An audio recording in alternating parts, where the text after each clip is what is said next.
নমস্কার বন্ধুরা, মনীষা রান্নাঘরে সবাইকে স্বাগত। প্রতিদিনের মতো আবারও নিয়ে চলে এলাম দুর্দান্ত স্বাদের একটা রেসিপি, আর এটা হচ্ছে চাল কুমড়োর বড়া। তো প্রথমে চাল কুমড়ো বড়া করার জন্যে আমি একটা কচি দেখে চাল কুমড়ো নিয়েছি। এটা কিন্তু সত্যি অনেকটা কচি আর নরম। এই রকম নরম কচি চাল কুমড়ো নিতে হবে চাল কুমড়ো বড়ার জন্যে। আমি চাল কুমড়ো কেটে সেখান থেকে কিছুটা অংশ নিয়েছি, তো আমার যতটা প্রয়োজন হবে। আর এখন আমি চাল কুমড়োর খোসাটা তুলে দিচ্ছি। আর এটা যেহেতু নরম, দেখেই বুঝতে পারছেন খোসাগুলো কিন্তু ঠিকঠাক মোটা হয়নি, তো হালকা পাতলা হয়েছে। আমি তুলে দিচ্ছি। তো এইভাবে দেখুন, চাল কুমড়োটাকে আমি খোসাগুলো তুলে পরিষ্কার করে নিয়েছি এবং সাইডের অংশটা কিছুটা কেটে বাদ দিয়েছি।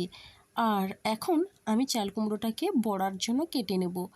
এইভাবে একটু লম্বা লম্বা আর মোটা মোটা করে কেটে নিতে হবে, তাহলে কিন্তু চাল কুমড়োর বড়াটা খুব সুন্দর হবে।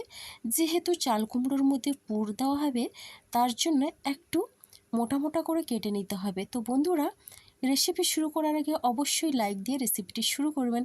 ভালো লাগলে লাইক, শেয়ার, কমেন্ট এবং সাবস্ক্রাইব করে আমার পাশে থাকবেন।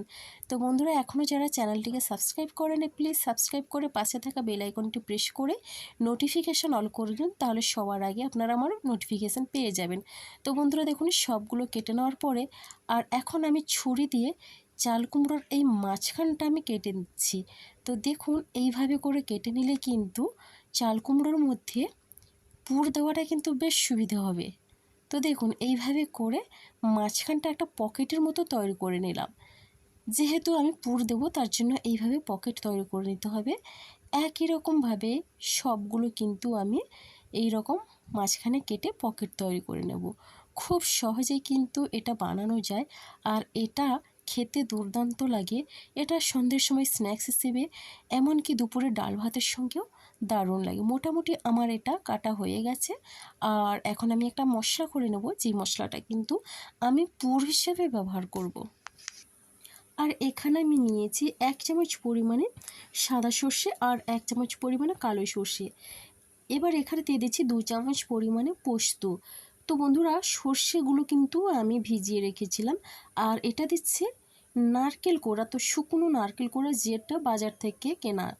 তো বন্ধুরা, আপনারা চাইলে এখানে কাঁচা নারকেলও দিতে পারেন। তো আমি এখানে দিয়ে দিচ্ছি জিরে 1/2 চামচ পরিমাণে, আর দিয়ে দিচ্ছি কাঁচা লঙ্কা 3টে। এবার এর একটা পেস্ট তৈরি করে নেব। তো বন্ধুরা দেখুন, পেস্ট কিন্তু আমার একেবারে রেডি হয়ে গেছে। আর এখন আমি এখানে দিয়ে দিচ্ছি লবণ স্বাদ অনুসারে, আর দিয়ে দিচ্ছি 1/2 চামচের থেকে কম চিনি। চিনিটা দিলে কিন্তু ভীষণই ভালো লাগবে। দিয়ে দিলাম হলুদ গুঁড়ো। এবার আমি এই উপকরণগুলো দিয়ে বেশ ভালো করে মিশিয়ে নিচ্ছি। যেহেতু আমি এখানে শুকনো নারকেলের গুঁড়ো দিলাম, তার জন্য আমি চিনিটা দিলাম। যেহেতু আপনারা যদি কাঁচা নারকেল কোড়া দেন, নারকেল কোড়াটা দিলে কিন্তু চিনি দেওয়ার প্রয়োজন নেই। তবে আমি এখানে পোস্তটা দিয়েছি। তো অনেকে আবার পোস্ত পছন্দ করেন না, শুধুমাত্র সর্ষে বাটা দিয়ে এটা বানান, কিন্তু পোস্ত দিলে ভীষণ ভালো লাগবে। তো বন্ধুরা, একটা আমি ব্যাটার তৈরি করে নেব। তার জন্য এখানে আমি 1.5 চামচ পরিমাণে বেসন দিলাম, আর দিচ্ছি এই চামচের 1/2 চামচ পরিমাণে চালের গুঁড়ো।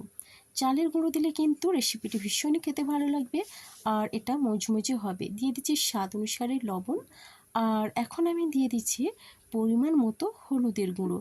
এবার সবশেষে যেটা দিলে খুবই ভালো লাগবে খেতে, সেটা হচ্ছে কালো জিরে। কালো জিরেটা একটু বেশি পরিমাণে আমি দিলাম। আর সব কিছু উপকরণ দিয়ে এখন আমি দিয়ে দিচ্ছি খুবই অল্প পরিমাণে পোস্ত। এরপরে আমি পরিমাণ মতো জল দিয়ে এটার একটা সুন্দর ব্যাটার তৈরি করে নেব।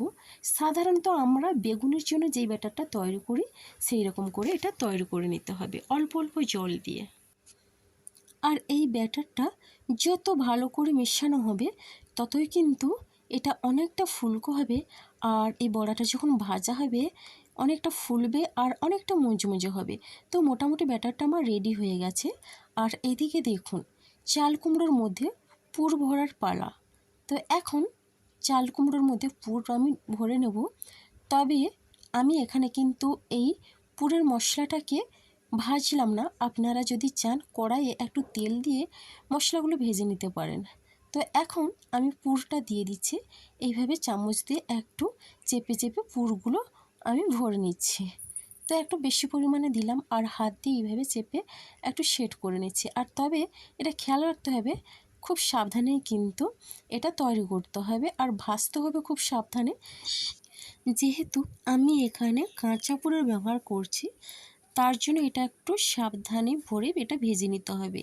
তবে কাঁচা পুর দিয়ে এই চাল কুমড়োর চপ বা বড়া বানালে সত্যি দুর্দান্ত লাগে।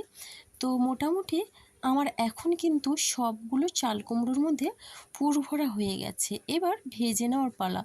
আগে গ্যাসে কিন্তু আগের থেকে আমি সর্ষের তেল গরম করতে দিয়েছি। আর এখন দেখুন এক একটা চাল কুমড়ো আমি এই বেসনের গোলার মধ্যে দিয়ে ভালো করে উপর থেকে মাখিয়ে নিচ্ছি বেসনটা। আর এরপরে আমি এটা তেলের মধ্যে দিয়ে দেবো। মোটামুটি তেলটা আমি গরম করে নিয়েছি আর তেলটা কিন্তু একেবারে হাই হিট করিনি, তা না হলে কিন্তু চাল কুমড়োটা উপর থেকে ভাজা হয়ে যাবে, ভেতরে কাঁচা থেকে যাবে। কেননা চাল কুমড়োটা একটু মোটা করে কেটেছি, তার জন্য এটা একেবারে লো ফ্লেমে রেখে চাল কুমড়োর বড়াগুলো করে নিতে হবে। তো বন্ধুরা দেখুন গ্যাসের ফ্লেমটা আমি লো করে দিয়েছি। আর এখন এক পিঠ হয়ে যাওয়ার পরে আমি উল্টে নিচ্ছি। একই রকমভাবে একটু সময় নিয়ে আমি চাল কুমড়োটাকে ভেজে নেব। যে কোনো নিরামিষ দিনে দুপুরে ডাল ভাতের সঙ্গে কিন্তু দারুণ লাগে, এমনকি সন্ধ্যের সময় স্ন্যাক্স হিসেবেও এটা খেতে পারেন। তো আমি একটু চেক করে নিলাম চাল কুমড়ো কিন্তু সেদ্ধ হয়ে গেছে। আর এখন আমি আবারও উল্টে পাল্টে চাল কুমড়োটাকে বেশ ভালো করে ভেজে নিচ্ছি। কালারটা দেখুন বন্ধুরা, এইরকম হালকা লাল করে চাল কুমড়োর বড়াগুলো ভাজলে কিন্তু খুবই সুন্দর লাগে। পছন্দের মতো কালার করে আপনারা ভেজে নেবেন। তো মোটামুটি আমার আগেরগুলো ভাজা হয়ে গেল আর এখন আমি তুলে নিচ্ছি। এরপরে দেখুন বন্ধুরা, বাকি যে চাল কুমড়োটা ছিল সেটা আমি একই রকম পদ্ধতিতে তেলের মধ্যে দিয়ে আমি ভেজে নেব। তবে হ্যাঁ, এই বড়া ভাজার জন্য অবশ্যই সর্ষের তেলেই ভাজতে হবে। সর্ষের তেলেই ভাজলে কিন্তু ভীষণই ভালো লাগে। এখন আমি সবগুলো কিন্তু একসঙ্গে দিয়ে দিয়েছি। আর এখন বেশ সাবধানে উল্টে পাল্টে নিচ্ছি। যেহেতু সবগুলো একসঙ্গে দিয়েছি তার জন্য একে অপরের গায়ে লেগে যেতে পারে, তার জন্য আমি একটু সাবধানে উল্টে পাল্টে ভেজে নিচ্ছি। এবার দেখুন সবগুলো চাল কুমড়োর বড়া আমি ভেজে নিয়েছি আর দেখতে কতটা লোভনীয় হয়েছে, খেতেও কিন্তু অসাধারণ হয়েছে আর ভীষণই মুচমুচে হয়েছে। তো বন্ধুরা একবার হলেও এটা ট্রাই করবেন, দেখবেন ভীষণ ভালো লাগবে। তো আজকের রেসিপিটি আমার এই পর্যন্ত। আগামীকাল আসবো আবারও একটা নতুন রেসিপি নিয়ে। আপনারা সবাই সুস্থ থাকুন, ভালো থাকুন। অসংখ্য ধন্যবাদ আর অনেক অনেক ভালোবাসা রইল আমার সোনা বন্ধুদের জন্য।